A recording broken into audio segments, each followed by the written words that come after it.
I don't see a lot of evil there. I know there's all sorts of conspiracy theories going along, and I don't think the FBI. I think the FBI is wasting their time if they're doing that. All right, the FBI is wasting their time, says the president, regarding Lindsey Graham's death. He might want to share that, by the way, with his own FBI director. NBC News reported seeing agents at the late senator's home yesterday after news of Graham's death on Sunday. Kash Patel posted a tweet saying his bureau was, quote, assisting local authorities, a post that raised questions about why the FBI would be involved in the first place. He's not the only one raising those questions. After the senator's sudden death, several far-right influencers decided to share their theories on what happened to Graham. Joining us, co-founder of the Lincoln Project and former GOP strategist Rick Wilson, and staff writer at The Atlantic and MS Now political contributor Mark Leibovich. Mark, how did we get here? How did we get here? Well, I would humbly put some of the blame on Donald Trump, because conspiracy theories have never been more rampant. I mean, it sort of merges perfectly with social media, the internet, and a lot of people that advise him, whether it's Laura Loomer or whether it's any number of people in the MAGA media world. Of course, no one can just die anymore. I mean, whether it's Lindsey Graham or, around Mitch McConnell's sort of recent illness, there was all this speculation around keeping him alive or not and so forth. No election is on the up and up.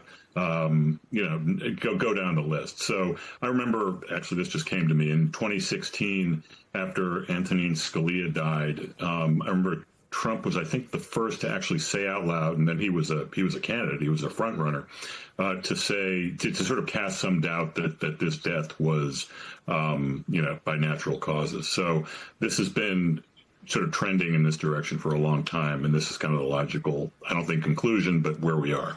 Let me play Donald Trump talking about this also on Newsmax last night. Look, the Russians have a habit of poisoning people they don't like. And Lindsey Graham once called for Putin to be, taken out. You have any suspicions or worries? Do you think we know the whole story about his death? Well, I think we do. We've had great doctors, and they talked about, a certain part of his body literally blew up. Just to answer the conspiracy theory, I don't know. I'd love to say yes, but I think he had some problems. I mean, it's kind of a grotesque way of talking about what is, a terrible tragedy, dying of a heart attack like that, a aortic dissection. Putting that aside, though, I mean, the party seems to be full of these conspiracy theorists. Ron Johnson, the other day, was questioning the McConnell stuff. Yeah, I was just going to say, you saw Ron Johnson yesterday saying, I don't know about this picture. Maybe it was another picture, an older picture. But the conspiracy theory world is woven so tightly into MAGA and to Trump's entire political communication structure that, it's ironic you have Donald Trump on Newsmax being the adult in the room while Laura Loomer and all these other folks are out there running around talking about Iranian hit squads taking out Lindsey Graham. I think the whole thing has it redounds back to Trump, though, because he has encouraged conspiracy theory stuff from the very start of his first campaign in 2015. And all of it has infused the party because it's good for clicks. It's good for distraction.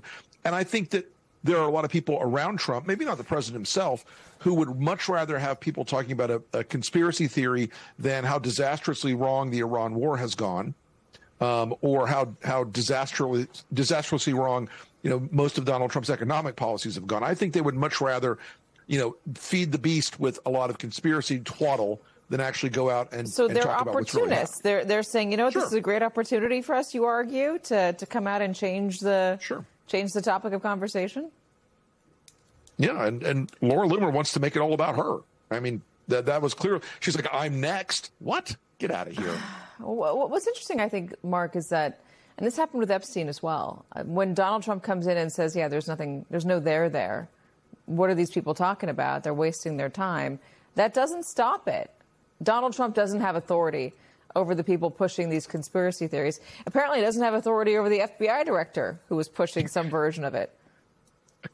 Yeah, I mean, it is very. I mean, I don't think it's complete diversion. I mean, I think it's obviously smart to think that anything could be distracting people or getting clicks and so forth. But I think a lot of people out in this world really do believe that whether it's Jeffrey Epstein or Lindsey Graham or Charlie Kirk or anyone that there is something afoot, that they can't believe anything and take it at face value.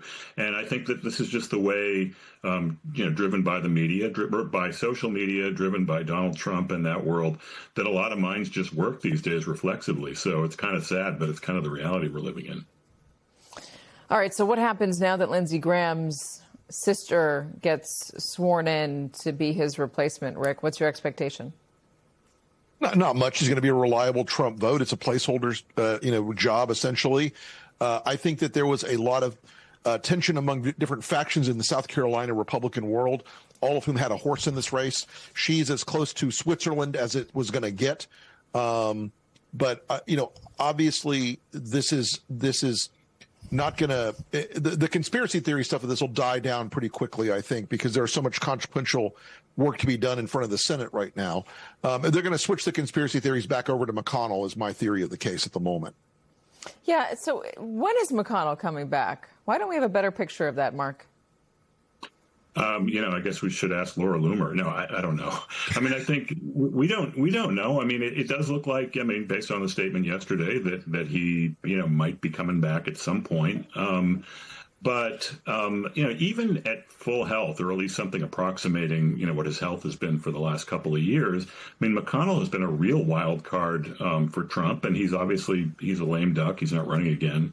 So regardless of his health, I mean, I don't know if it's a reliable thing for Trump, but I also think that at this point, you just need a number in the caucus. I think that's why Darlene Graham was such an easy choice. One, it's quick, non-controversial, but you can get her in the chair really, really quickly. Is there any likelihood, any possibility that Democrats can make a run for it in South Carolina now that this seat is open, Rick?